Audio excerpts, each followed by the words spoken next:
Hi, everyone. All right.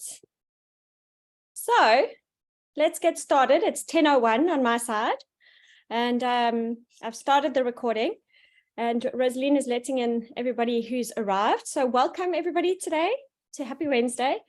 Today, we have some really, really cool things to be talking about. Ultimately, remember, we have a schedule that we're following with regards to the program. So when I take a look, I'm just going to share my screen over here. It takes a few moments, but really what we're working on today is developing our customer journeys. And we have a great guest in today. We have Suraj Naik. Oh, sorry, Suraj, I pronounced it wrong. I've been pronouncing your name wrong for a long time. Suraj Naik, who's our CMO for the group. And he's also a director. And basically today we're going to be talking about your customer journeys, digital marketing. What are the things that you need to be building into those kind of things? He's going to be here for like 45 minutes. So those of you that haven't put questions into the spreadsheets around digital marketing, maybe have some thought process around that, because what we'll do is we'll do about 40 minutes and then 5-10 minutes questions. Suraj, how does that sound? So welcome. And I'm super happy to have you on our training today. You muted. Oh, yeah, I'm muted. Thank you, Michelle. It's so good to see everyone. Here, I saw some of you at the Masters, so it was good to connect again as well. So welcome to this session, and we're going to talk everything about digital marketing. And as you would have seen, the world has sort of evolved over sort of last 3 or 4 months, especially with all the AI just taking over, right? And I've always said, like, whenever these changes come, they come in such a shock that people then start adapting to it. Like, if you remember about the times when, say, the internet came about, right? It just came with a bang. When credit cards came along, right? When things started going cashless and people started using credit card, it was a new sort of thing that came along. Same goes with AI, the way they made it so user-friendly for people to use. It's been there for decades, but someone has figured out how to deliver it in the most usable way, right? I think that's the big piece here, which is a lot of the solution answers you're looking for have been there for thousands of years. It's how you're packaging it and delivering it, which is making a big impact. You heard about ChatGPT 4, which has come along. It's the same story, right? It's just the way they've actually compiled everything and productized AI. AI wasn't productized in the way. So what is the challenge that you're looking at? The solution, can you productize it and deliver it at scale, right? I think that's the key sort of message I want you guys to look at as well. And also, what is the, how they say it in marketing language is TAM, right? Which is total addressable market. So the impact you want to have depends on the size of the market. So we call it the total addressable market. If your total addressable market is not big and it's pretty small, and it's okay to be in that range as well, but you just have to be comfortable saying that the impact is just going to be for this group of people, right? I think that's one of the key things. As I always do, I love to start with data. It might be boring for some people, but some people find it very interesting. I'm a supporter profile, which means I'm very much on the other side of the data, which is Blaze, people person. But the way I look at this data is not numbers. I see the lives and the people who get impacted through it. And that's why I love data so much, right? We've crossed 8 billion people on this planet in terms of our population. Of that 8 billion, 5.4 billion are mobile phone users. Internet users is 5 billion. These are some huge numbers. And the shift that we've seen in the last couple of decades is incredible. If you were to go, say, ask just one generation before, like, what did they think of internet? You'd get a very different answer to what how you can see here that over half of the world population has adapted to it in such a pace, right? In early 2000s, I'm not sure whether you guys had that in your country, but in India, where I was growing up, speed used to come in kbps, which means when it would come in, it would go like, and that's how internet would like connect. And you tried to get to one page, which would take forever to load. And it was very text heavy because images would not take images would take so much longer to load, right? Forget about videos. It used to be just blogs and written text back then. How things have evolved now, where things are going at gbps speed, right, which is gigabytes, which is crazy speed, which allows us to stream videos. Our entire television networks are being run using the internet, right? Overview of internet use. Total internet use is 5.1 billion. As a percentage of population, 64%. What's interesting here is the average time spent by each internet user, which is like close to 7 hours, right? Now imagine this: if you got 24 hours in a day, if you're taking 7 hours to sleep, and you're taking like few hours to just go and do your chores, eat food, you're actually not left with a lot of time. And in that, you're actually spending a lot of time on the internet. That's just wild, right? So the adaptation, this is like if you think of it from a seller point of view, and if internet was your mall, and then if you had a shop in there, you had this constant traffic flowing. So I think that's the way to look at it, knowing that there are all these people coming into the shopping mall, and your shop is there. You just have to make it more attractive. And I think, as Rogers has said many times, that if you build a garden, if you plant your garden, if you have flowers in it, if you make it really beautiful, the butterflies will come. So if you just have to make sure that you actually get your product to be at that stage, and that's where everything else comes along, which is digital marketing, compelling offers, the pathways, and everything as well, right? What's interesting is when I say total addressable market, remember, it depends on the scale you're playing and the market that you're targeting. It is these data allow you to make strategic decisions, right? And which is what it's allowing me to do. If you go to say, if you want high scale and high growth right now, the regions to look at is this: Southern Asia, Southeast Asia, Eastern Asia, which has about 50% of the entire world internet users. A lot of these countries are not, I would say, in terms of spending capacity, not that high. But in terms of if you had a low range product, impact product going out, I would say, and if you want to grow at scale, this is where you would want to go.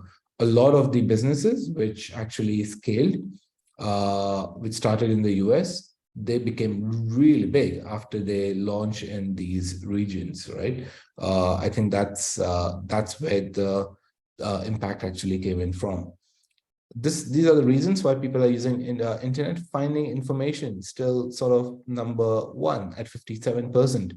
Staying in touch with friends and family is number two. Keeping up to date with news and events, 3, right? Researching on how to do things is close to 50%, right? I'm emphasizing on how to do things. This goes back to the idea of if you have a product, if that is solving something, like you got to look at like the how-tos, right? The how-to videos, the how-to templates, the how-to checklist. How do I use it? The how question comes a lot on the internet as well. People have said Facebook is dead. It's still the number one most used social platform. I don't use it as much. I do know a lot of people don't use it as much as well, but this is what the data is telling us, right? Like, I think people have evolved over a period of time, and I will see that in the next sort of slides that I'm going to show. But if you look at here, Facebook, WhatsApp, Instagram, these 3 in the top 5 are part of the same network, which is Meta. So if you're advertising on one, you can get to the other 2 pretty quickly. right? And it's just automatic, right? Which means in the top 5, you could actually get to the top 3 just by doing that. Whereas this has big volume, which is YouTube, which is at number 2. That's the only Google one as well. However, I'd come to something interesting shortly as well in terms of how we are running the marketing using both, right? Time spent, this has shifted in the last sort of quarter or so. TikTok used to be number 3 or so. It's gone to number 1. I have seen so many of the people advertising on TikTok and just seeing that impact over there. It's a different sort of advertising that you need to do there. You need to make like viral videos in there, and you don't have to be the person actually doing those videos. There are actually people, brand ambassadors, who would go in and just do it. Now, if you think of the term brand ambassador, that might seem expensive. But if you get a really talented teenager who is excited to be on videos and is giving that information on an ongoing basis about the education or about your product or the impacts, you're making that person the influencer, but they're also highlighting that they're the stars, basically, in the Well Dynamics language, shining their light through TikTok on your product. So find those stars who could actually do those things. The impact of TikTok is pretty crazy as well. And this is what I was sharing. Like, a lot of people have moved on from using Facebook, but then they're also using other platforms. And you can see the target market that you have, which age group it sort of fits in, and which platform you should be using to reach out to them as well, right? So if you are focusing on someone who is in the range of, say, 25 to 34 in female, your platform should be this one, which is Instagram, right? If you're looking at someone in the age group of 35 to 44 in a female, that's WhatsApp, right? If you're looking at 45 to 54, that's Facebook. So really know that if you're spending a lot of your money on Facebook advertising, targeting 25 to 34 years old, that's the wrong platform. Instagram is the right platform, right? I think this is like super, I think it's really good insights which tell you like, where do you want to actually spend? Because a lot of people, when they spend money on advertising, say like, oh, it's not working. And then you make decisions based on it's not working and shut down the entire sort of process, knowing that why it's not working, which part of it is not working, right? I think that's the key here. If you go into advertising on Facebook, or instead of you're targeting 16 to 24-year-olds in men, and going with the idea of you're still gonna advertise on, say Instagram or Facebook, you're getting like just this small portion. Majority of the people of 16-24 are sitting on Instagram, right? I think this is the key to understand like where shifts are happening and how you actually diversify your spend portfolio as well. As I say, advertising has become expensive, and you would have seen that it's gone to like from Q2 to Q3, 22% higher, 14% higher Q3 to Q4. So it has had a big impact already on it. What I'd like, and take these things, because the reason I'm sharing these data is there's so much insight that come in from it, which is like, okay, what platform should I be promoting on? Like, what are people actually reading on?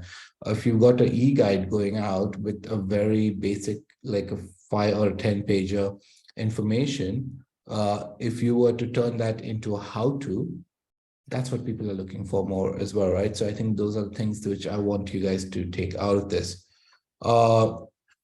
This is so relevant, even though it's in 2021 when the digital decade came around. A lot of people have still not adapted to this, and that's why I've kept this slide from then, because compared to these sort of data, this one is still very relevant, which talks about burst your own bubble, which is you have a preconceived notion. So challenge that preconceived notion about digital consumption, creation, and communities to open up, right? Stand out with purpose. Purpose-driven products highlight what the purpose of the business is, because that makes like a big impact, right? Move with the customer demand and adapt to the different channels, which is exactly what we were talking about, right? Like based on where customers are, what they're actually looking for here, move with that. If you're still stuck in that old sort of processes of thinking that, okay, this is going to work because this is what my product is, it will be very challenging because you need to see like what the customers are asking as well, right? I know I've gone straight into the data and a lot of this, but drop in a note in the chat in terms of what are the key sort of highlights that are showing up for you, right? Like which data point was the most intriguing for you, which was like, okay, I was surprised with that, right? So put that in the chat and we'll come to some of that shortly as well too, right? There's a question already from Kathy, like where does LinkedIn fit? LinkedIn is as a market, like if you're marketing with a specific group of people, it is still very relevant if your target market sits on LinkedIn, right?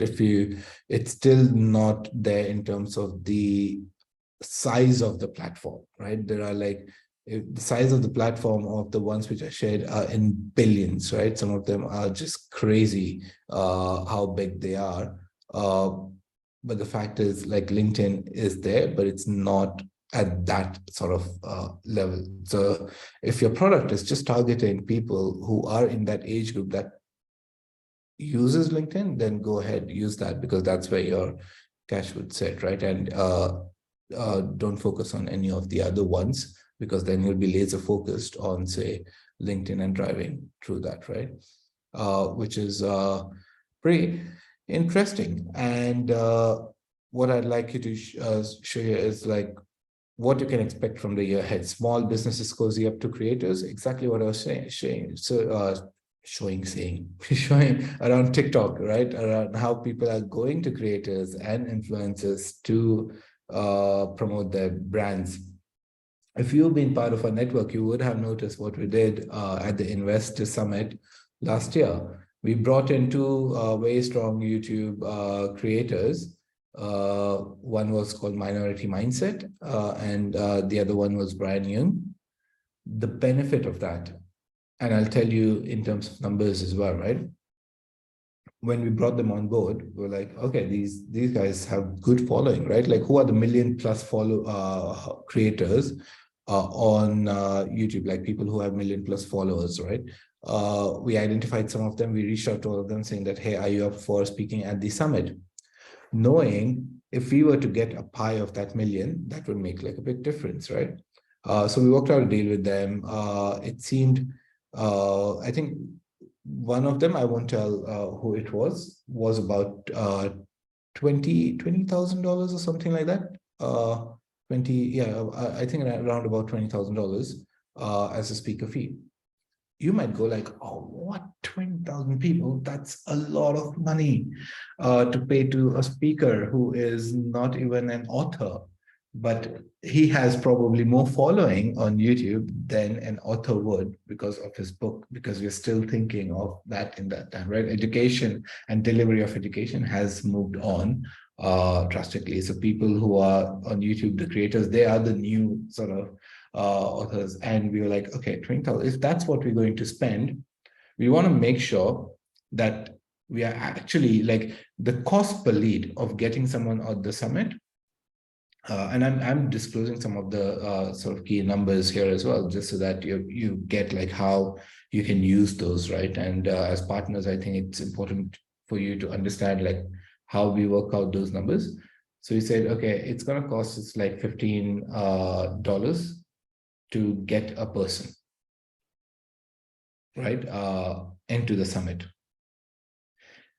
If we want 1,000 people at the summit, how much is it going to cost? Put that in the chat, right? Simple math, $15 a lead. And if we want 1,000 people coming in from advertising, how much would we spend? 15K, right? 15K is what we would get to buy spending, and because we think of, oh, it's going to cost me $15, and plus I'm going to get some people from the email. That's all I have to spend. You don't look at it from the point of when we got this person who we paid $20,000 and said, hey, can you actually, as part of the deal, just have this in your mailing list and mention it in your Instagram story, right? He did that.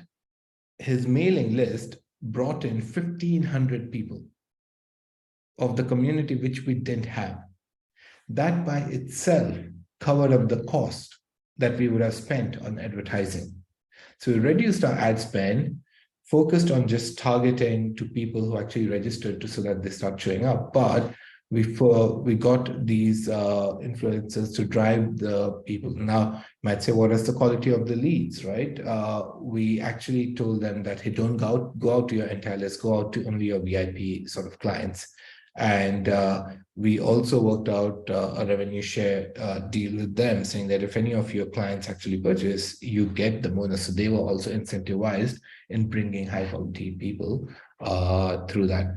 I think that's sort of the mindset I want you guys to look at, which is burst your own bubble, challenge the preconceived notions. There's always a unique way to get to that, right? So small business goes up to creators, budgets on the line as bosses demand social receipts.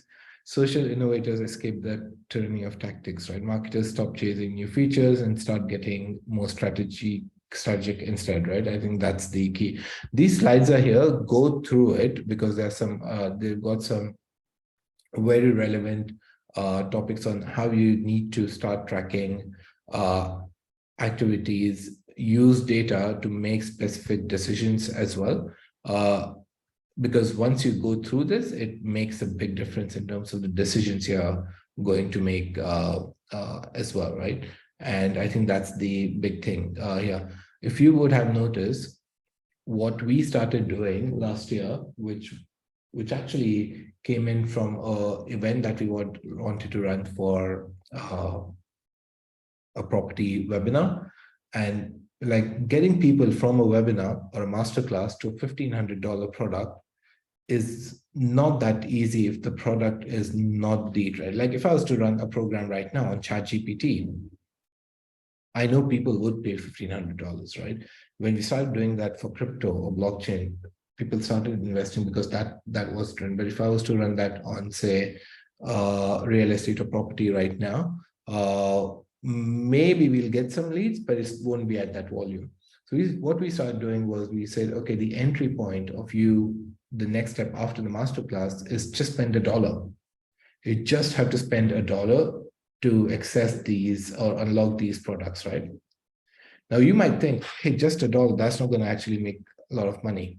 But you know what the value of the dollar is, like what that would do is shift the mindset of the person in terms of that they're actually taking out their credit card, entering their details, giving you the payment details, right? Which is the biggest shift. It's not the money. After you've taken out the credit card, I think the first intention of taking out the credit card and putting that in buying a product is the biggest sort of shift that happens. The amount comes in at the later stage. So if you cross that barrier, I think it becomes a lot easier as well. So make it, and when I saw a lot of questions around compelling offers, right? Make it so compelling so that there are no objections. The price objection was dealt with this sort of strategy, right? Which is like, make it like super easy for someone to get access, but then if they want to unlock more access, this is what they'll have to pay as well, right? So have a look at these slides because they give you a very clear overview on how you would like to launch certain aspects as well. What I'd like you guys to think of right now is go straight into something, and some of you would have heard about us using this term a lot at the masters as well, which is like gold dust, right? So what is gold dust? Gold dust is a product which is automatically scalable, zero cost or profitable, takes none of your time. Now, in your industry, what are some of the gold dust that are there, right? So it could be ebooks, assessments, in our case, it is purely the assessments, right? Once we've launched it, it has the algorithm in it, it auto runs and it leads people into the next step. All the scalability comes in from the advertising that we put behind it, right?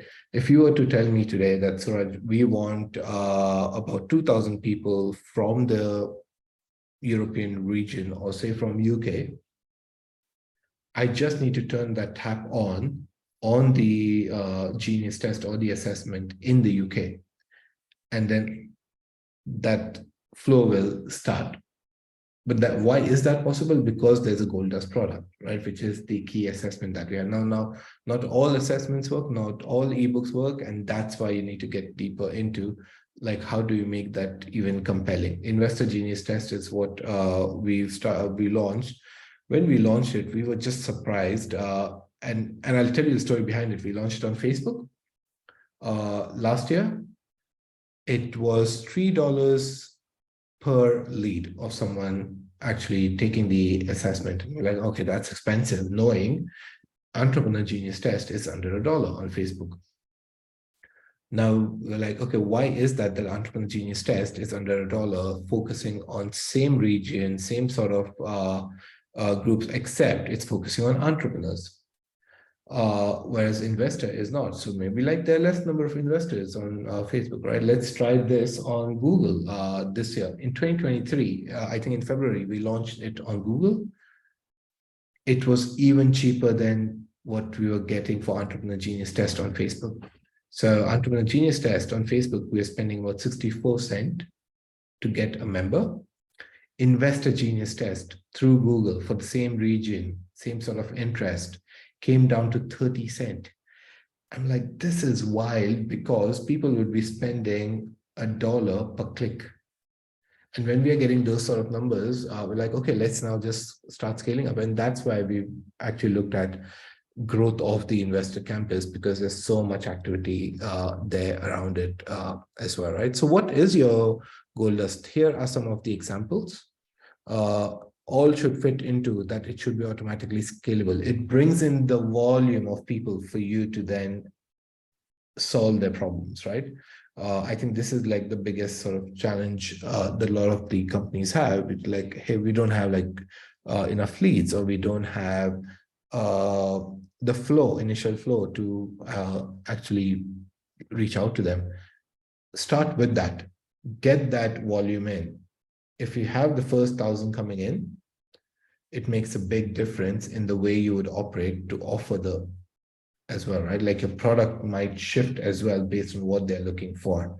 If you're running a masterclass, it's probably not a gold dust, because it needs every time you're like for you to go in, present yourself, spend an hour. You could have evergreen masterclasses or webinars, but why would someone do that when you could just go onto YouTube and watch a video on demand, right? But a live event makes like a big difference. It's still not a gold dust. Assessments are, gamified apps are, competitions are, awards are, chain actions are, pride memes, tests and quizzes, which is what we rely very heavily on, and referral incentives, which is you. And I'll give you an example of each one of this. Social platforms is like the likes of, say, TikTok, Facebook. It's not like Mark Zuckerberg or say Elon Musk is actually going in there, present every day. He's going just to watch, right? Like what's happening, right? Like how do we start scaling up? How do we solve each of these problems, but not building that product on a daily basis, which is what people do when they're running trainings or masterclasses. They have to show up every time, right? Gamified apps, how are you gamifying it, right? Like when we launched Genius Test, the reason it scaled up was back in the day, Facebook was allowing us to access user data in a way that we could actually offer that the service to their friends. So we would get if we would get someone to take the Genius Test and be like, okay, Suraj, you're a Blaze genius. Here are your friends who have similar interests, and Facebook would give us that, right, at that point of time. Not very privacy secure at that point, and that's why they stopped it. And they said, okay, why don't you go guess the genius of, say, Michelle? right? And if you guess it right, we will send her an invitation so she can come in and take the test as well. And we'll see both of you guessed it right. Like both of you think we are the same profile. That actually gamified the entire thing. And we went from more like 10,000 to 100,000 sort of database, right? Right now we're in the millions, but the first jump between the sort of 8 to 10,000 to 10 like 100,000 happened because we gamified a lot of it, gave variable reward, got people hooked onto it as well, which is really got the gold dust going. Tests and quizzes. So we combined tests and quizzes with gamified apps, ran few competitions, and gave referral incentives for which is the reward, right? Like if I guess it right, and then if Michelle Norton then goes out to her network and guesses, say, the genius of her top five friends, they will then go on, and that's so we combine a lot of these goldless items as well, right? So think of it from that point of view. Uh, what would be the sort of gold dust that you would be looking at based on these examples? Some you might already have some, right? But it might be like challenge of whether it's working or not working, right? Like we've had people who be like, hey, we've done the assessments. Why do they work for Genius U and why they're not working for us? And when we dig down deeper, we identify the actual problem is such a small thing which impacts the entire flow, right? And we actually faced this with Genius Test. When we launched the Genius Test, was working great. At some point, we had one product owner who came on, made a decision, because Genius Test was leading people into Genius U, made a decision to change the button on take the test to login. And we saw a massive dip. And we're like, what's going on? This product used to work so much better. Why has it stopped working all of a sudden, right? And we couldn't figure out, like the test looks the same, everything, the flow is the same. Either the advertising is just expensive, Facebook's not working, right? Everyone started saying Facebook's not working, right? Without figuring out like what was happening. So we went in and said, okay, people are actually, we looked at the data and we're like, it's not like Facebook's not working because Facebook is sending people to the page. The cost of click is about the same. So if people are clicking onto it, they're coming onto your page. What's happening here on this page? We go through that and be like, oh, look, everything's the same, but just that button over there, someone actually changed that from take the test to login to continue, right? Which actually shifted and we're like, okay, wow, this small change has actually impacted few months of the flow. Need to change that drastically as well, right? So I think that's where if you're picking up a lead magnet, look at it thoroughly of what is happening at each step, because that will give you the clear idea, right? And have your lead magnet in a way that it's actually giving a reward. There's a book by Nir Eyal. It's called Hooked. It's one of my favorite books. It talks about how to build habit-forming products.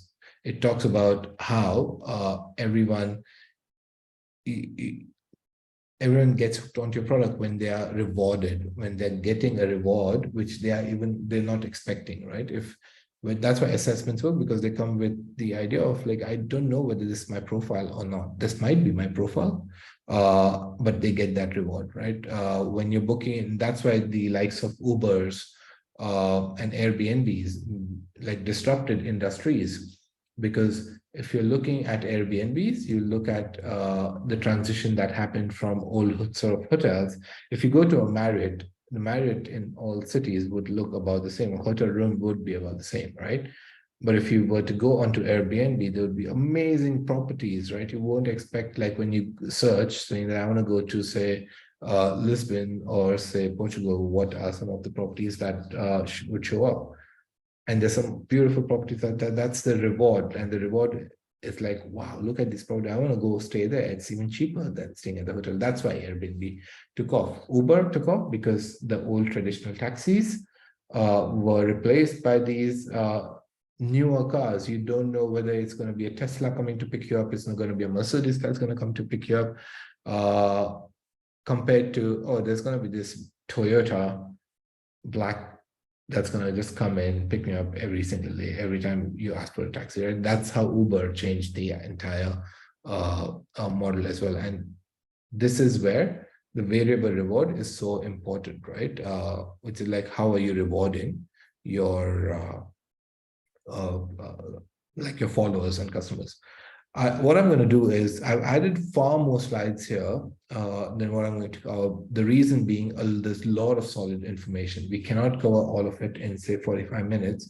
I'm touching base on some of the key ones. I'm going to come on to one key slide, actually two key slides, and then open up for any questions, immediate questions, knowing that we do have like 45 minutes itself, right? This is like a structure. And this, by the way, is a secret that I got I'm right now in Portugal, but when I was in Singapore, I used to go to the office, Facebook office, for meetings about our ads and everything. So we had an account manager there who would meet with us, just brainstorming on how they could support Genius U scale. And I asked him like, hey, how do you actually, what's the best structure for running a campaign? And he said, I'm going to show you something, but you're not allowed to, I'm not allowed to give you the slides. I said, you're not allowed to give me the slides, but I can still take a photo, right? And he was like, I didn't say anything. And then I was like, okay, took a photo, snapshot of the funnel. This is what you won't find anywhere else on the internet. You might find slides like these or these, but the structure of the ads, which is the most important slide, and everyone should have it, and it should be widely distributed so everyone benefits. But it's a shame it's not there. It's probably hidden in some people's courses, like how it is hidden in this gap course, which is out here. So the way this works is, if you want to get, say, 10 customers, right? And let's go on to this one first. If you want to get 10 customers, how many people would you have to speak with to get 10 customers? And you just do it in a sort of a judgment way, saying that if I was to speak to 3 people, I'll get 1 sale. So that means I have to speak with 30 people to get 10 customers. Okay, so that makes sense. So that means I need 10 customers here. I need to speak with 30 people here. How many people do I need to connect with who are giving their time to me to even be interested in, say, booking in a call, to be able to making a decision to pay me money? If I need 30 people, how many would I need to speak with? Okay, maybe if I speak with 300 people, so 10% of them would be interested in that is a very basically a very conservative answer. In some cases, half of if your product is compelling enough, and if you're live speaking to them, you might see 50% conversion, right? In that case, you just need, say, 60 people spending time with you. But in the scale of the internet, we're like, okay, we need 300 people. 10% of them will make a decision to speak with you. That's 300 is your target for bringing people to your masterclass, or watching a video, or giving you time, or taking your well dynamics assessment, or something where they're actually taking an action and giving you their time, right? They're accessing your products for free. And most of the time, the community product should be free. Like, you see the amount of free content we give out, because we know that if people are spending time with us, they're going to get warmed up, and then portion of that will come in, make a decision. That's all we need, right?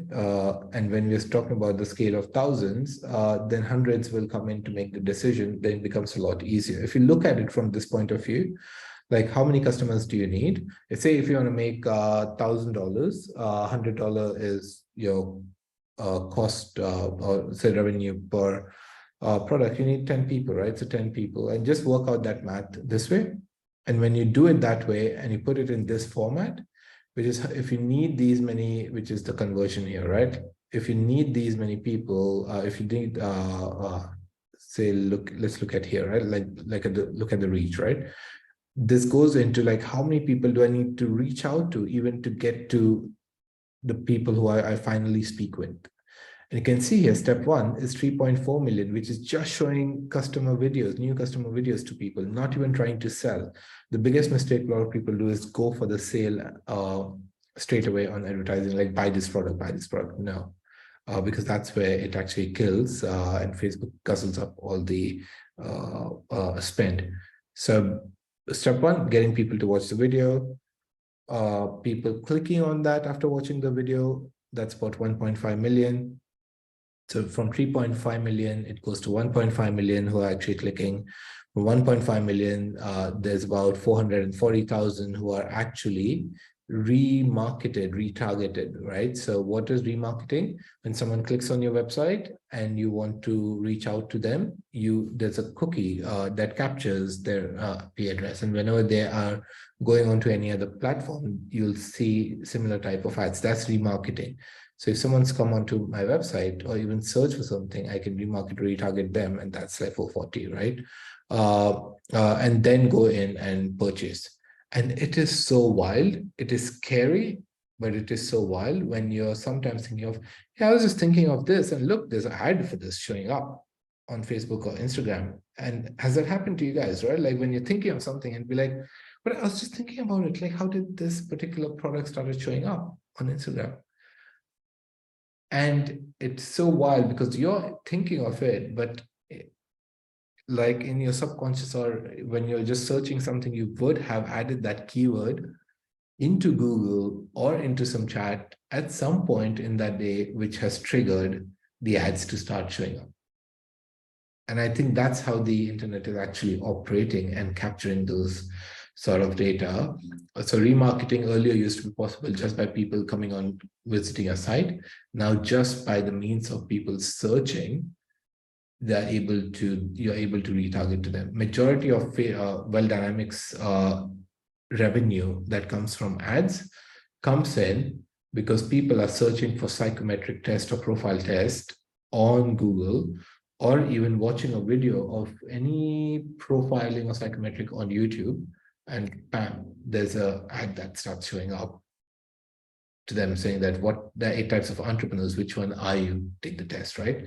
So I think you need to look at it from that point of view, which is the remarketing, which then leads into the conversion. If you go straight for the conversion, if this funnel, which is like this, if you're looking me, and if it was shaped in this way in terms of reach, it's not going to be possible. It's just not scalable, and which is the biggest mistake a lot of people do. They go straight for the sale or straight for the product ad instead of giving people enough value so that they come in and actually scale, right? I think that's, I want to open up for questions here. But one final thing that I would say is, while it's good for the scaling up process, like the bringing the initial volume and everything in there, I want to share this final sort of piece here before we go on to, I know I'm like taking 44 minutes. I'll stay for some more time to answer questions. Is if you need to get, and sometimes you don't even have to use these tools, right? Like we've spoken about digital marketing, I'm talking about bigger scale, but if you just need 10 clients or 5 clients, forget about spending a lot of time on building these tools. If you can just reach out to them by speaking with someone or partnering with someone, do that. Because digital marketing, all the tools that I'm sharing are just vehicles to get to your core objective, right? What we've seen is, and there's a study out there as well, there's a link to this, right? Engage consumers buy 90% more frequently, spend 60% more per transaction, and are 5 times more likely to indicate it is the only brand they would purchase in the future. They're delivering 23% more revenue and profitability over the average customer, which goes back to this point, like someone who's engaged, who's watched your videos, who's clicked on your website, is more likely to spend 60% more per transaction compared to someone who's absolutely cold, and you just start going and try to engage to them. You're actually not making money, you're losing money here just by doing that. Actively disengaged customers cost a company 13% of its revenue, where you're trying to reach out to them just marketing, right? So I think there's some really key important stats which should help you then shape the way you're marketing as well.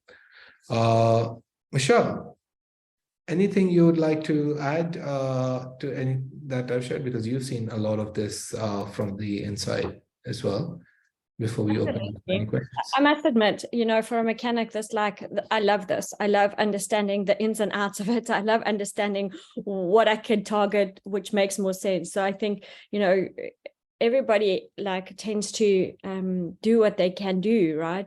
But when you actually have more knowledge, you apply it better, and then your marketing and your strategy becomes better. And I think something that I was speaking to Anton last night, and I know you and Anton are speakers on our next Gem call, right?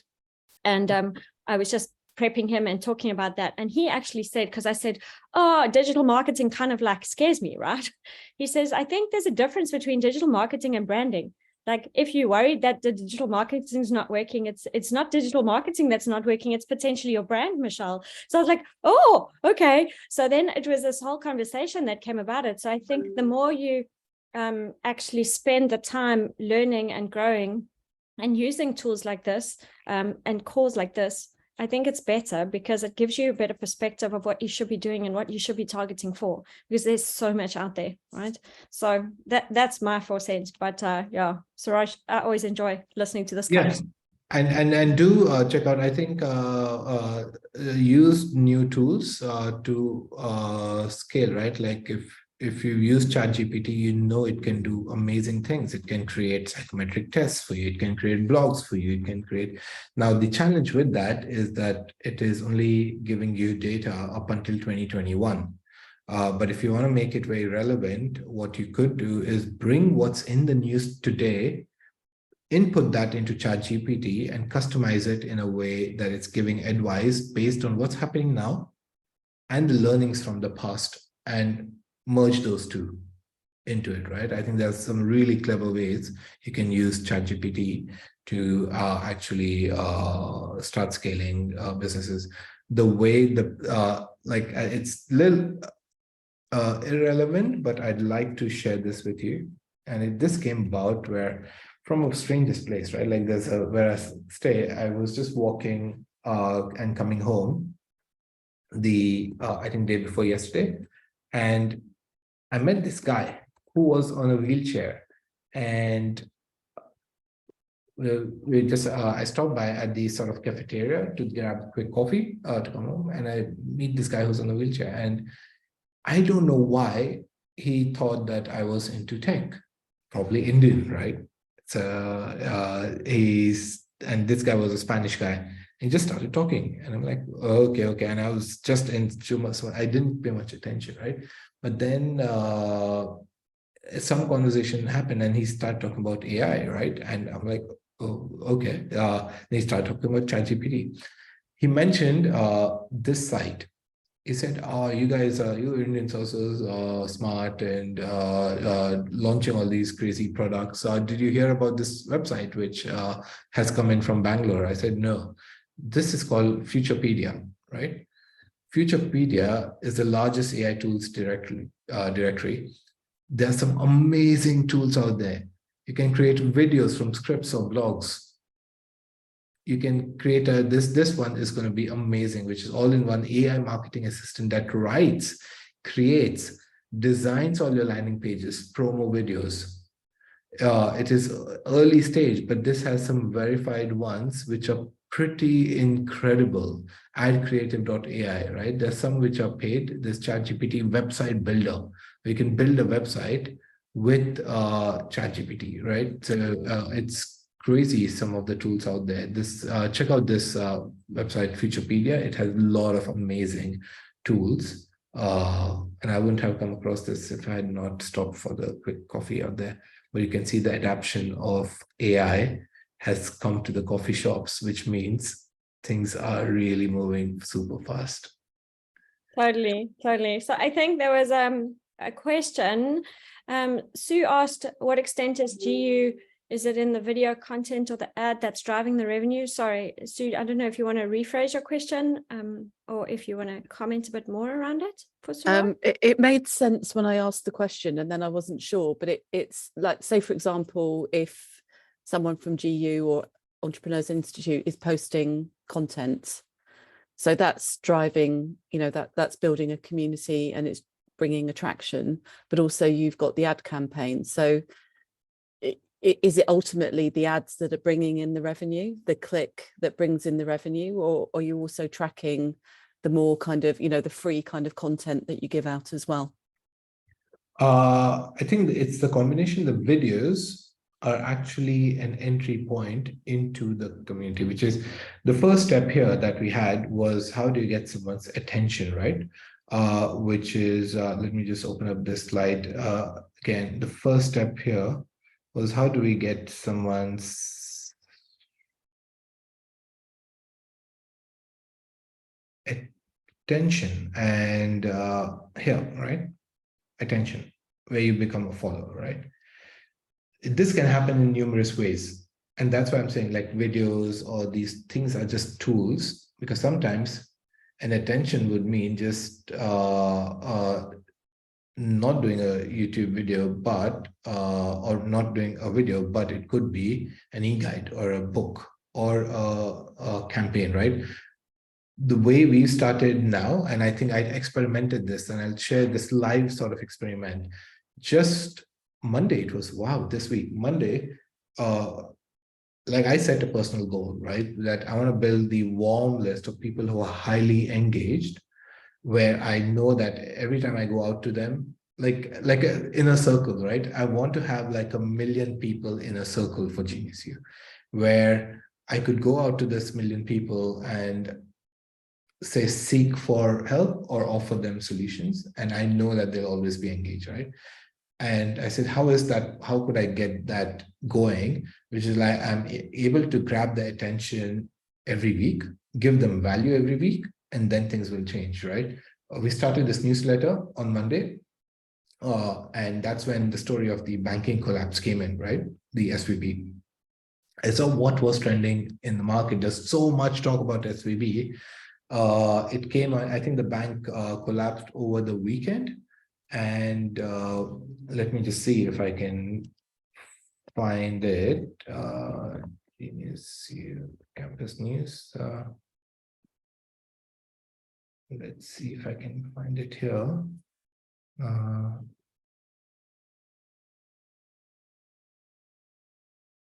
And just look for this email, where we started offering, I started giving them value in terms of what would you do in terms of this crisis, right? I actually, it does work, Suraj, because I actually saw the newsletter. Yeah, and I tell you, like you saw the newsletter, this was the one, right? Silicon Valley bank collapse. Are you diversified enough, right? And okay, which is like, as an investor, there's one more coming in for entrepreneurs. Like, because you might have taken the investor test or you're in the investor campus is why you would have seen it, right? But this is pure value. Secret, this has all come in through AI. I didn't write the copy. I brought 2 copies together of what happened with SVB, because ChatGPT doesn't have anything about SVB because it's a new content, but it does know how to use banking collapse as an area to start giving some sort of suggestions. I tweaked it. I had to like go through 3 or 4 reiterations to get to what our community wants, right? Which is different asset classes, which is what our investor campus really talks about. So I put some of those keywords in, and boom, this came about. So I had to go through a few of this to get this. The open rates changed drastically. And now I know internally, we've had this challenge where we were sending a lot of marketing emails of getting people to sign up, buy. So we actually went back into what we were preaching. Like, no, we have to get back into giving that value and bringing that million sort of people who are in the inner circle, right? And that's why this has started. Entrepreneur Campus Ones will go out today, which is around, maybe not talking about Silicon Valley Bank collapse, but I'm going to look at what's happening today in the last few days and how that helps for entrepreneurs, right? That's how you gain attention. Now, this was not a video, this was an email that happened. So long answer to your short question, but just wanted to make sure you have the idea, like grab someone's attention once you get their attention through a video or email or a blog, then they will give you the time, because people got the attention through the email headline. They gave the time by reading it. And from there, they would then give you the sort of decision. Yeah. Any other questions that are coming up?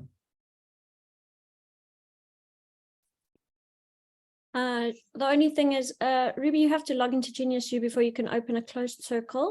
So if you're not part of the GEM circle, otherwise I'll double check that. But I think you're part of the circle anyway.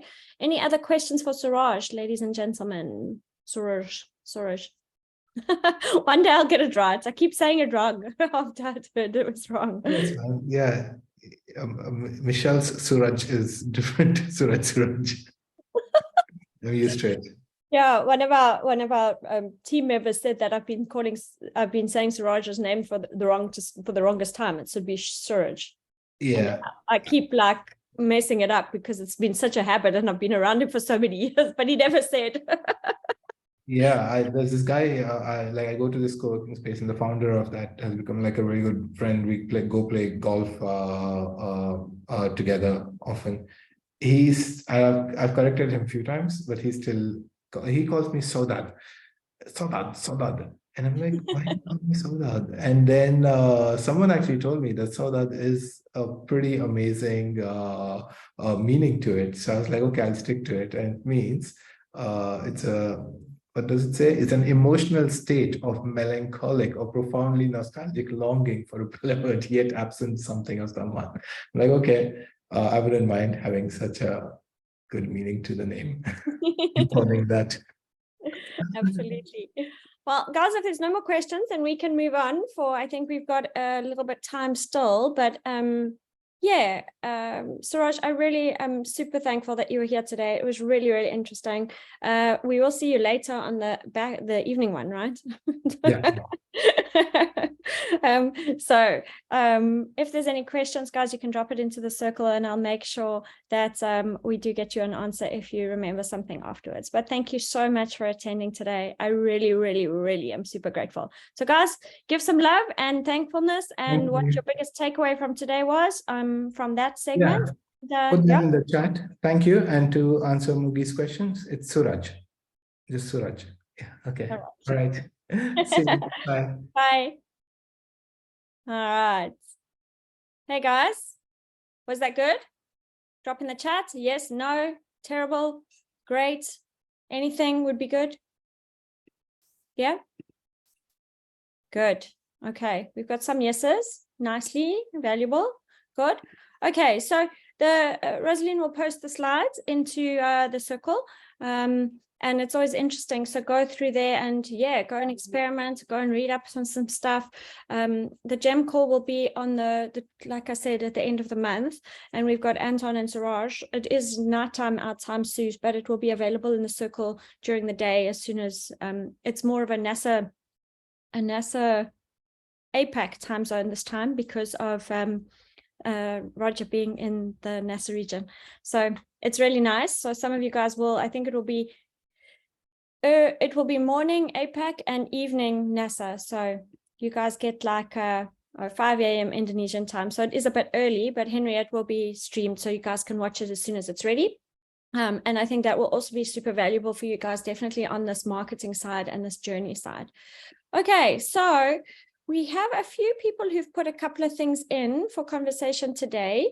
I think I just want to cover something because there's been a couple of questions coming from the level 2 calls, from the level 3 calls, stuff like that. This program is not supposed to make you feel pressured that you're supposed to make money. It's a program that can help you make money in 12 weeks if you follow the principles and you do what you need to do. We are also not saying that you mustn't work with any of your avatars, right? All we're saying is let's try and focus on one avatar and drive revenue to one avatar so that you can create predictable revenue, right? And guys, I know there's a lot of you on the call. So if you want feedback and you want us to look at your plan and you want us to do stuff, then you do need to tell me in submission and you have a sheet. So I really try to get to everybody, and this is not supposed to create pressure for you. This is supposed to create learning and something that you can change your business, right? So take it at your own pace. You don't have to do any of the stuff that we're telling you. You can do whatever you want, right? This is just suggestions and things that can help you to grow your practice, to change your promotion, to make sure that you're actually following the latest things, because business changes a lot these days. And yeah, if you're not ready and you're just here to learn, that's also okay. Remember, there's always this stage. Roger says there's learning and earning. Most of the time, like where we sit, I'm learning and earning exactly the same time. And that's the best medium to be. But not everybody gets to that immediately. So sometimes you're learning, sometimes you're earning, sometimes you're doing both. So don't be pressurized. Don't put stuff on yourself that's not actually there. Don't add things that we didn't have existing. So please don't feel the pressure. This is not a classroom. This is not a school thing. This is like something to help you with your business. If it's helping, come. If it's not helping, don't come. That's the best advice I can give you for this program. Is that fair? Yeah, sweet. Okay, so let's cover here a bit. So Chris, what could I consider crafting compelling offer to launch and grow? What are you thinking? What is your best thinking around it? Do you want to share your screen and talk me through it, what you are thinking? Are you here? Hello. Hi, Michelle. Hi. Yes, I can do that. So what are you thinking? Because we've decided on the investor avatar on your side. Well, us, the royal Yes, we decided on the investor avatar, and we wanted to Yeah. map out the journey. So I sent you, dropped the assessment, the investor genius test. I did drop it. I dropped it to you. I'll drop it to the rest of you guys. Let me just get it for you. But so you can use that in your pathway, right? And so you know what that is. We just have to make sure that it's linked on your affiliate side. So I just want to do 1 or 2 tests on that for you, right? And then, like you're saying, we want to create this tribe that comes to these things, right? Now, if I was an investor, like which avatar have you decided first? That is the one you want to work with, because that's going to depend on your compelling offers, right? How you're going to attract them to want to come. Make sense? It does make sense, yes. Yeah. And I think I was probably just getting confused with I'm just probably thinking about it too much too, right? So I appreciate sending the investor genius test, and that's obviously one of the things I've put into my customer pathway to attract people into the community as well. As a community, that I was thinking that by itself, right, is something that I want that itself to attract people, right? Because people should want to be, if they want to join the community, that's part of the reason why, because they want to connect with people, they want to have access to, some of the resources and tools and tips and things that will be happening in that community. It's not just about the test or the events all the time, right? So I have a question before you carry on. Have you chosen on a date that you want to launch and invite people to? Have you started there? So yes, it was, late April, specific like April date. when? Sorry? April when? Well, let me have a look at the calendar. This is exactly what's holding you back, right? And this is why I'm having a laugh here, because if you say, okay, I'm going to do a launch on this date, I'm going to get everybody here, because the 21st of April is a date that makes me feel super excited, right? That then forces you almost to create a path and say, I'm going to do a launch event for this community in Melbourne on investors. Who's my first speaker going to be? Set it out, right? And actually then every month, like definitely on your side, we need to have a monthly date and time that works, right? So one of the suggestions I gave to cover was go to people that you know already that you were wanting to bring into it and ask them which days of the week or weekends is the best day for them. Personally, when I used to run the events for myself in the South African region for entrepreneurs and business owners and investors, Friday mornings did the best. Thursday evenings or Friday mornings, right? So it depends on your venue. It depends where you're having it. But which day is the best day? Because most people do stuff Monday to Friday. Weekends is generally family time, so they don't really want to be doing that. Yes, like maybe it's girlfriend time, family time. You're younger than I am, so depending on what their family arrangements are. But first find a day that actually suits your type of avatar. Yes, and then say, okay, it's going to be, now I always did it after payday, right? Because depending on entrepreneurs or investors, some of them have got more money, some of them less. It just depends, very, because our avatar for those kind of events is a bit wider. So I always used to do it the last Friday of the month. You see what I mean? And that's then I set for the whole year, these were the dates. Then I went and I said, what are the topics? And we did it together with Koa. I went through ChatGPT and I said, what are great topics for this type of avatar running monthly events? And it gave me a list. This is how we work nowadays, right? Let's maximize our time. So same kind of vibe. But then you've got 12 topics for the next year. You've got a date set, and you can say, okay, I'm going to launch on this date. Then we can say, what do we want to do at that day, right? Okay, so I want to get some sponsors in. Somebody in Melbourne, like maybe Ruby wants to come through and add something, and you have a goodie bag for everybody, right? I don't know, right? You have a goodie bag with some stuff. Maybe they add in. Think about what do investors want. Maybe they want a chart, or maybe they want something, maybe a little hard, like a flash disk with some amazing videos on. I don't know. Really start thinking. Oh, sorry to hear, Kathy. Feel better, né? What would add value to them, right? Because you're going to have the speaker. Does the speaker want to add something to this pack, right? So you almost give them a pack, and when they register at the door, they pay and they put their business card in because there's a draw for something at the end. Those are the simplest techniques to get this going, yeah. And that value add in that space, yes, is why am I going to come? I'm going to come for knowledge. Right? I'm going to come to learn something, and I'm going to come to network potentially. Yeah. Right. So then maybe if you do it in the morning, I used to do a restaurant and I used to do coffee, cappuccino and egg and bacon, whatever the restaurant can do. Right. But to keep your costs manageable, and most restaurants nowadays, if you're going to bring 50 people into a room, they'll accommodate you. So use one of your sponsors. Maybe, if you do it evening, get somebody to sponsor some wine and beer. If you do it in the morning, get somebody to sponsor cupcakes or some healthy food. Really start thinking about, those questions, and then you can decide on the value add, because value add is actually simple. You don't have to do a lot, Chris. Yeah. So let's do the compelling offer for your event series, right? Does that kind of help you to stop overthinking? Yeah, it does. Yeah, I think just to get focused on those key things, right? And because I think I was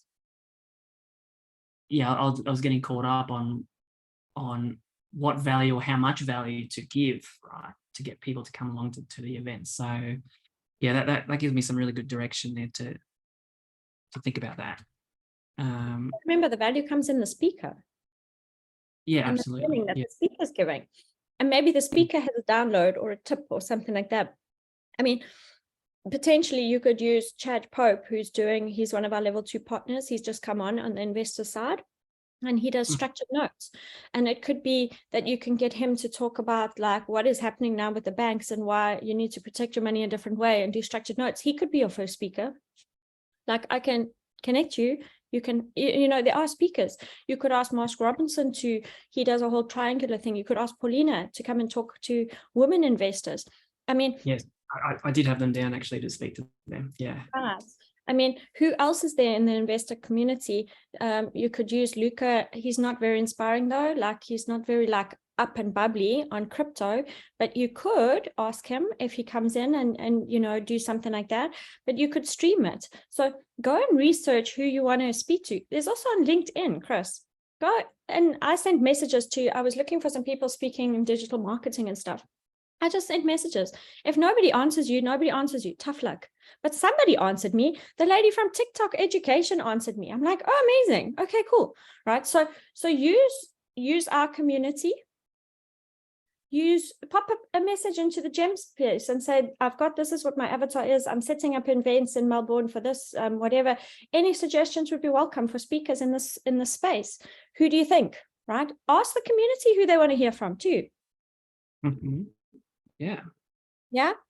I mean, Yeah. everybody has got some kind of suggestions. You might want to bring a mix in, you know, investing is such a broad topic. You know, you could bring a top financial planner in to look at your own financial portfolio, right? Somebody I'm not sure where in Australia, but there's a lady who, there's two ladies actually, remind me to connect you to them later on Facebook. They both run financial planning companies and they use wealth and talent dynamics for their financial planners and for helping the clients.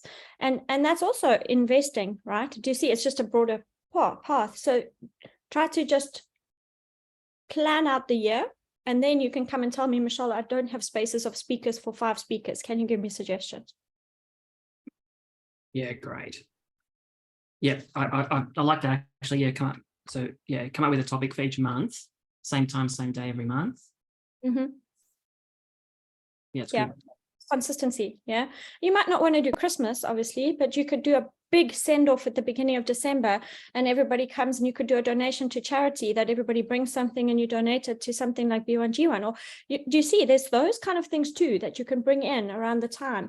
Easter's got a different theme about it. February's got more Valentine's Day. So link it into giving back as well, because that's what your some of your core principles are, right? Yeah. Great. Very cool. All right. Nice. Anything else Thank on your you. side? No, well, I've just got a lot of things in my head right now. Okay, you run off and then do that, and I'll see you on the city leader call, because I think we've got that's coming up. But yeah, so you can at least give us a little bit of an update when we get there. Okay, Dr. M, we've got you, and you've got a whole bunch of questions. So let's start. Well, you have like 5. I might not get to all of them, but let's start with some of them. Yeah, what kind of answers did you get after speaking to Suraj today? For the tools, I did get the answers in terms of like we shared about the Futurepedia and all those stuff. So that was really useful. So that particular question is answered for me. Regarding the multiple avatars, the question number 1 I need to get. For question number 2 also I need to get, and maybe some tips for question number 5. Okay. So 1. All right. Okay. So again, how many people are in your business, and how many people are going to help you build this promotion? The initial setup will be 1 person other than me. Okay. And once I set it up for every single avatar, there will be at least 1 more person who will be handling the promotion, and I'll be handling the final sales call and helping. Okay. How many avatars do you want to set up, Dr. M? 1 avatar per quarter. Per quarter. Okay. So then right now we're just working on 1, right? Yep. Okay. So who you say, how do I serve the same product? How do you separate the funnels? It's very simple in a way, because if I'm targeting somebody between the ages of 20 and 25, you saw on the slides from Suraj, which platforms suit somebody who's younger, who's older, who's middle-aged. You can target your audience differently. Secondly, use ChatGPT or things like that and say, I'm targeting an audience of women that are the age of 45. What are the keywords that I should be using to engage them into my adverts, right?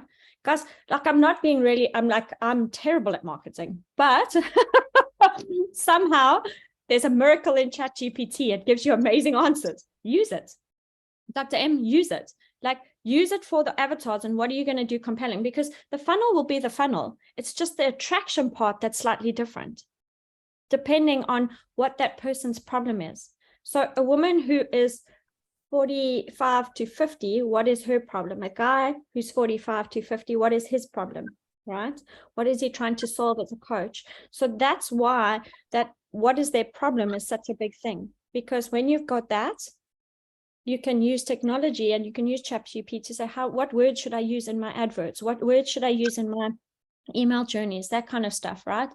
The funnel will be separated because when we do it, we create different UTM codes, right, for registration. So I know exactly where everything's coming from a different source, right? So this means that on the back of like the partner conference, I put a little code on the back. I think you can just Google that and find out how to do UTM codes. It's probably in your CRM somewhere there, and probably one of the people you know knows how to do that. But when you have a funnel and you're driving there, there's a code that you recognize, right? So just use that. Your funnel is the same. It's just the messaging and the branding and the solving of the problem that's different. Okay. Does that make sense? So the final landing page or the sales page, will it be same for all the different avatars put together? Or not necessarily. You can design a page, right? So you have a page. Take a look at this page here, right? Is this, oh no, this is not my page that I want. Give me 1 second.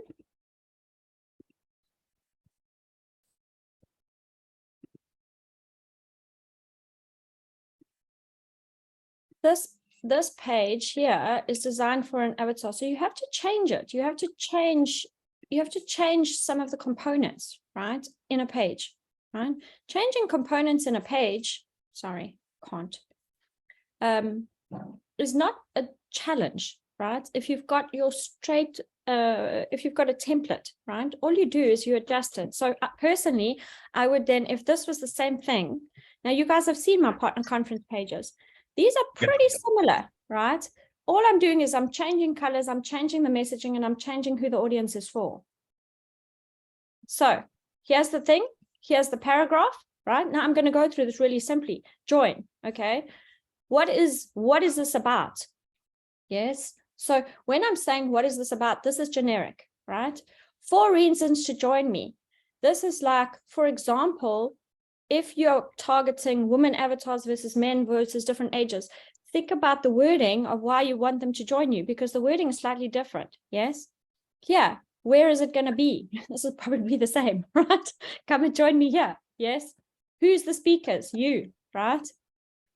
What are the things you can learn? Those will be the same things, maybe tweaking the language. Yes. Summary, who should attend? This is where you target it differently and you give a little bit of a beef around it, right? Now you can see here, we group them all together because I have a bigger avatar base than you. Yes. But if you're just looking for coaches, trainers, or you're just looking for this, make a nice picture and say, this is who I'm looking to attend this.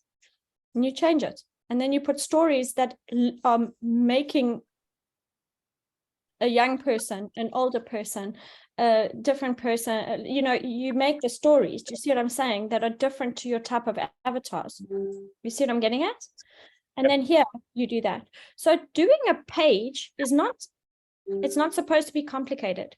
It's supposed to be, what do I change for the different sequences? So if I'm working on this avatar from March to June, this one, the page can be built already. You can already have it out there, but you're just focusing on filling this one first, because if you fill everything up to there, people are going to join there, not here. So just this part first, and then just tweak the changes, right? Okay. Does it make sense? Yeah. So here our question will be like, let us say I finished for one avatar and I'm going to add another avatar. Then do I create a separate landing page, like 2 sales pages for the 2 avatars, or like I just add the second avatar also on the same landing page? I wouldn't, because you're targeting 2 different people. So I would have 2 different pages for different avatars, and I'd change my pictures and I'd change my stuff, because otherwise it's you run the risk of 50-50 if you've got 2 avatars on a page. You see? Got it. Okay. Your thing, making my offer compelling and relevant for your target audience. The thing's the same as Chris. Keep it simple. Try not to do too many things. Why would somebody want to come and join your program? Think about it. Like, you can even go and ask some of the people who you've already worked with, why did you join my program? What was the thing that made you say, yes, I wanted to join? Get some perspective from your current clients, right? Most people want to come to something. What is compelling for them to come is that they're going to get learning. They're going to get something that's going to change their business to make the results they want to see. Right? They maybe going to get access to something that they don't have currently, like a library or a download or something that's cool. Yes. But careful if it takes time. So it's got to be stuff that's nice to have, right? That will push them over the edge. So downloads, little things. If you give them too many things, and I know because we do it all the time, people get confused, right? So give them, maybe have it tiered, have your bottom end. I mean, we were talking about pricing on products. You have your small, medium, large. On your small one, it's a do-it-yourself module, right? What do they get to do? They have it by themselves. They get a download. They get something they can log in and they can complete by themselves. Like, take a look at our micro degrees. They just go in and they can do it. The cost price is like $290 max, right? When you're doing your work with them, they can get access to a community. They can get international speakers and experts coming. Greatest, those kind of things. Why would people want to come and learn how to build a funnel? Basically, they're wanting their leads. They want the results and they want to get it quickly. So what can you give them that will make that work? Okay, so don't overcomplicate it, guys. Less is often more in the compelling offer space. Make sense? Yeah. Okay, cool. We've got 10 minutes. So George and Stuart, you wanted to put the product on Genius U and understand the avenues and stuff. So when it comes to, Chris, Stuart and George are doing fundraising, so they can also do conversations around that if they want to. You can always connect with them, right? Sorry, that was a bit daft of me. I didn't even do the link. Sorry, Stuart. But really about Genius U, one thing is careful on your product. So for example, like Chad, his structured product cannot go onto our platform because of legislation and investing legislation. So take a look at what product on the investment side you want to put on. Yes, it could be that you just book a call opportunity on this platform. Let's talk about it a bit more. I know this is not an answer to your question, but there's a couple of things that we have to bed down in here, right? Because what are the legislative requirements? Is there a problem with that? Is there not? I don't know enough. So you're going to have to give me some more information, and then I can say, yes, this is the right product routing. Careful with investment products on platforms. If it's not, like we're not legislated to deal with investment things. Yeah, and we've experienced this before. Thanks, Michelle. So ours don't. We've managed over the years to understand how to sit in the middle without it being investment led. We're coming from the other side of it, but also since putting the question in yesterday, I understand now. Like it's settled in my mind what we need to do. I think we got sidetracked with the partner potential and those kind of like routes to market, which are great and they're there, but it's pulled us away from actually building and branding and delivering the product at all levels. So we just have to focus fully on that so that we actually have it rather than all talk and conversations, which are amazing, but we need the products finished. Absolutely. So you had a good call with that client yesterday, but last week, right? Yeah. But there's a couple of things that we have to go process-wise first before we start doing other things. And I think that's attached to this whole story in your space. Yeah, and today's calls really helped with that from the digital marketing side. Just really covered it off for us. Thank you. Awesome. Okay, cool. All right, Henry and Marcelina, you've got something in your corporate program, right? Adjust the compelling offer for corporates based on and again, compelling offer product that we want to sell. So based on the avatar, Marcelina, do you want to explain a bit more? Is this you or is this Henry who's chatting today? Yeah, Michelle. Oh, Quarry, you want to go first? Okay. No, you go. Okay. Because our avatar is for the business owners, but in our journey that the business owners wants to have another big in-house for their teams. So our compelling offer doesn't match with the corporate needs also. So do you think that we can I don't know, like is it similar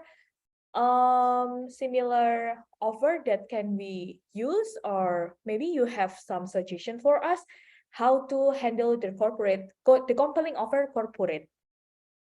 So I think there's a question before this, right? The question before this is, who do we want to work with? Do we want to work with corporates or business owners? It's two different avatars, right? Yes? Yeah.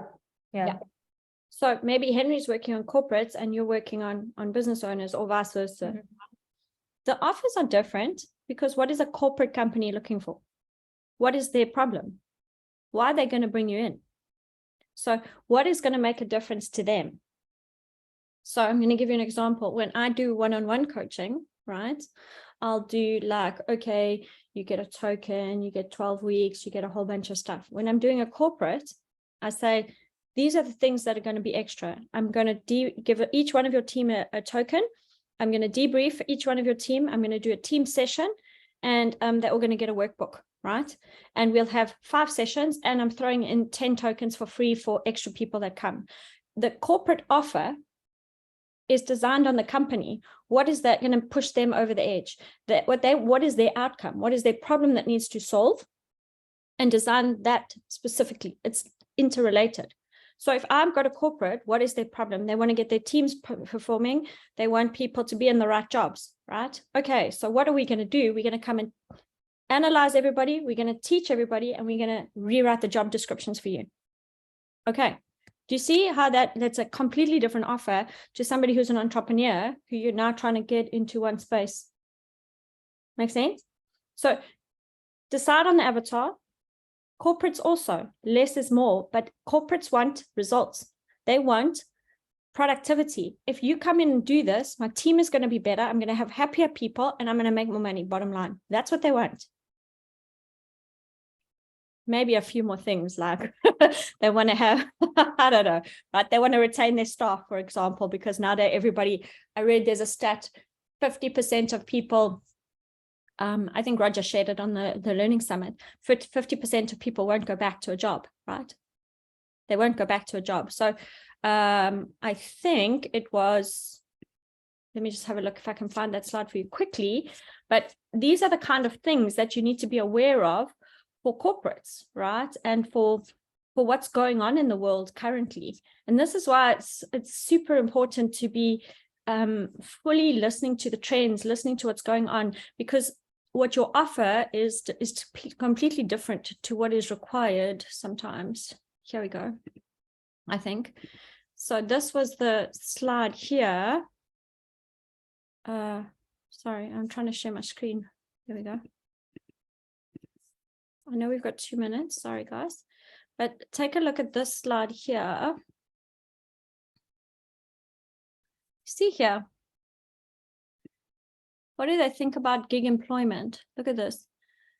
77% of freelance workers work independently to become their own boss. Some of them are involved in 70% some kind of training. 60% stated they have enough flexibility in their work. 47% really like their working hours. 51% wouldn't return to a traditional job for any amount of money. This is interesting. Yeah. Because this, like, if you can go into a corporate and help them to retain their people, that 51% don't come back, then you've solved their problem. Does that make sense, Marcelina? Like, you do need to separate the avatars because they're different, and then offering the solution is different. What's gonna solution? And then what am I gonna give them to do this? Yeah. And definitely in the corporate space, they do like the assessments. Like we know in that they do like assessments, 100%. Henry, did you want to add anything in there? Yeah, it's just sometimes I think I remember also somewhere it was mentioned that corporate itself, the person who make the decision is the leader or the business owner to begin with, right? So in a way, like when we talk to our main avatar, which is the business owner, but then he mentioned about the needs of the company and things like that, then we need to be able to transition from talking for specific pain of the business owner to become the pain of the company. And I guess one of the question is, how can we, I guess, formulate it so that when we talk to business owners, we can either solve the pain of him or her specifically as an individual, or we can transition it to become solving the pain of the company. I think there's a bigger discussion here, right? So I think what I'm going to ask you guys to do, because we are running off short on time, is to send me both avatars, send me what both problems are, and then let's make a decision based on that, because then I can give you some more meat around that. Okay. Yeah. All We right. can potentially talk about it on our call also. I think we've got a call later this week, don't we? Yes, we do. Tomorrow, actually, I think. Tomorrow. Yes. Yeah. So let's pick this one up tomorrow, because I think there's a bit more meat that we need to talk about that. Yeah. Okay. Okay. Because I just want to finish out with Sue. Similarly on yours, products and stuff like that. I mean, I'm going to come back to you, Jean-Francois, because I'm going to talk about that because a little bit, but with Sue, your products on Genius U and the Genius U community, the best way to test products on social media before launching, like I said, it depends on what you want to test. How long do you want to test things for? What are we testing, right? Yeah, I think actually the main question is given that things have moved on, how do we promote Genius U products within the Genius U community? Because if we're promoting a link to Genius U outside in the social media world, people are going to get to, they'll need to sign up. So there's like a barrier to get in. But in terms of promoting to, the millions of, there's a huge community within Genius U. So, what's the current thinking and the best way to actually, once we've set up products in the Genius U marketplace, what's the best way to actually spread that within the community? I think the point is exactly that question that Anton was saying to me. It's not actually about the product, it's about you, and it's about your brand, right? Who are you? Why would people actually want to come and do stuff with you, right? So my recommendation, let's make sure that there's a circle. Let's make sure that we're doing some kind of an event, like in the Gem Circle, we're saying, hey, I'm doing a free event. Let's invite someone, right? Set up your events, tag in the Gem Circle, tag in what your audience is, right? If you Sue, on your side, if you're ready to do little talks or interviews or what have you, we have to understand the brand, and maybe it's the business brand that we're trying to promote, or is it your personal brand we're trying to promote, right? Because Genius U is full of people. If they don't know what something is about, they're not going to follow it, right?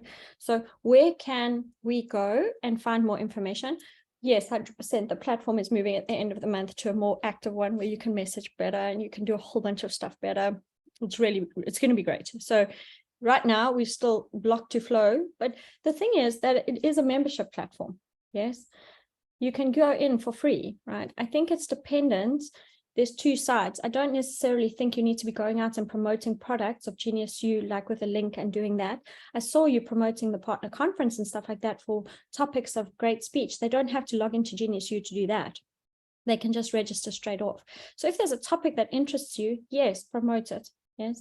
If there's something that you want to sell, let's have a one-on-one and let's talk about the sales strategy behind it, because it could be better that we do a group call where you have, let's say, me doing a call with you and this person. So what Kawa did is he booked somebody in my appointment in my diary, and he said, this person, he needs mentoring, he'd like this. He does it slightly differently, and that works better than just going and selling them, because you guys are not experienced. So if it is something you want to sell and you want to do that, let's have a one-on-one and talk about that, and see which products fit your avatar, and should we even be doing that product for them? Yeah. And then getting out your brand, getting out what we want people to know about you. Yeah. Before we just try and sell a product. Make sense? Definitely. And actually just doing events in the circle is much more in my flow than producing content. So that's really good. Thank you. Okay, awesome. Jean-Francois, what do I need to build on the left to drive sufficient numbers and participants? So when you take a look at these kind of things, we have specific stats that we work with, right? Our stats work something like this. You can use my stats, but the point is that you're testing your own data, right? This is our stats, for example, right? I don't know if you can see my screen yet. But here, for example, if I use the Genius test, right? I know that if I spend $7,600, I will get this many people taking the test. This is this cost. This is the revenue over 6 months. This is the revenue over 12 months, etc. I've tested this pathway. I've tested that this makes sense to me. So how many people do I need to bring in the front end? it depends on what you're wanting to have happen. I don't know if you're still here. Is he still on the call? I don't know. He might have dropped off. Rosaline, is he not on the call? But anyway, you guys are here. I'll finish up with this. The point is here, if you do a challenge, we know if we spend this, these are our stats, right? So I have done this and I've tested it on every single event. What I also do is I'll show you, because I think I showed some of the guys on the level 3 call.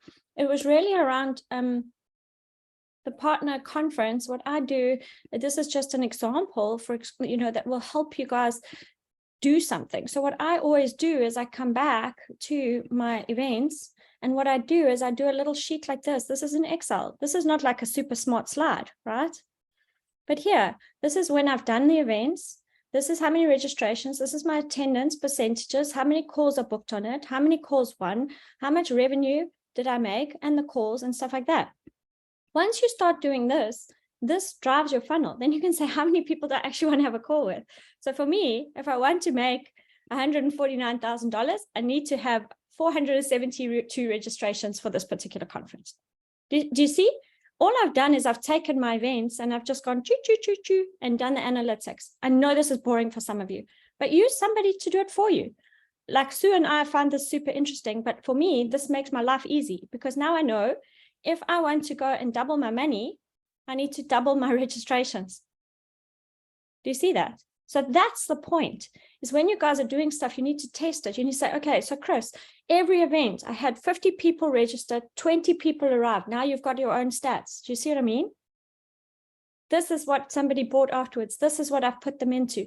This is what I've got on a call with Yvette and Michelle, and we've sold them into this product. And that's the point behind this. The data makes a big difference in how you're monitoring your sales. Does it make sense? Yes? Okay. So post your biggest learning in the chat. And I know, I don't know when our call is, but Henry, we can definitely prepare and do that for our next call. I'm sorry. I don't know. I lose time so badly. Which day is which anymore? But guys, if this was a great session, drop in the chat, and I would love to see you guys soon. Rosaline, just let the other ladies and gentlemen in for the meantime while we finish up. And I look forward to seeing you guys next week. And I really hope that you take the learnings out of this and apply it into your businesses. And please do not freak out about the program. Yes? Good call. All right, guys. See you later. Thanks, Rosaline. Thanks, Michelle. Thanks. See you later.